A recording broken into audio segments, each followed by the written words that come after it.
১৯৭৫ সালের ১৫ আগস্ট সপরিবারে হত্যা করা হয় বঙ্গবন্ধু শেখ মুজিবুর রহমানকে। প্রতিবারের মতো ২০২৫-এর ১৫ আগস্ট শেখ মুজিবের মৃত্যুবার্ষিকীতে শোক জানাতে দেখা গেছে সব শ্রেণী পেশার মানুষকে।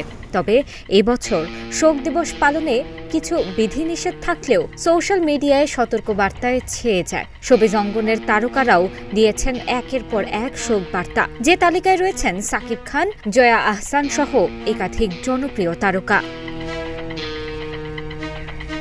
শেখ মুজিবুর রহমানের ৫০তম প্রয়াণ দিবসে সংস্কৃতি অঙ্গনের বহু তারকা সামাজিক মাধ্যমে শোক বার্তা জানান। তবে দিন শেষে সেই পোস্টগুলোকে ঘিরে অনলাইনে ছড়িয়ে পড়ে বঙ্গবন্ধুকে নিয়ে পোস্ট দেওয়ার জন্য নাকি কিছু তারকাকে টাকা দেওয়া হয়েছে। গুজব আরও ছড়ায় যখন একটি কথিত ব্যাংক স্টেটমেন্টের ছবি ভাইরাল হয়।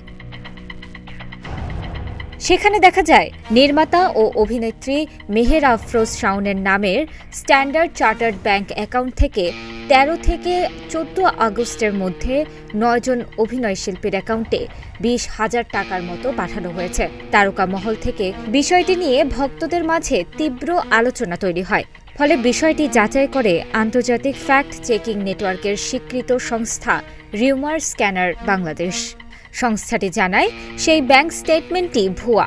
তাদের তদন্তে একাধিক অসঙ্গতি ধরা পড়ে। এর মধ্যে উল্লেখযোগ্য হল স্টেটমেন্টে দেখানো অ্যাকাউন্ট নম্বরটি ১৩ সংখ্যার হলেও সেই ব্যাংকের অ্যাকাউন্ট নম্বর ১১ ডিজিটের। এছাড়াও যাচাই করে এই নম্বরের বিপরীতে কোনো অ্যাকাউন্টের অস্তিত্ব পাওয়া যায়নি।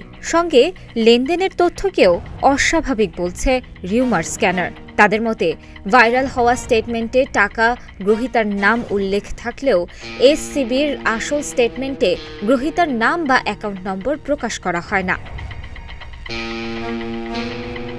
রিউমার স্ক্যানার জানায় অনলাইনে সহজলভ্য একটি টেমপ্লেটের ওপর এসসিবির লোগো বসিয়ে এই নকল স্টেটমেন্ট বানানো হয়েছে। অতীতেও একই ধরনের টেমপ্লেট ব্যবহার করে বিভিন্ন ব্যাংকের ভুয়া স্টেটমেন্ট তৈরি করার নজির রয়েছে। তাদের মূল্যায়ন অনুযায়ী কথিত ব্যাংক স্টেটমেন্টটি সম্পূর্ণ ভুয়া এবং উদ্দেশ্যমূলকভাবে গুজব ছড়ানোর জন্য তৈরি করা হয়েছে।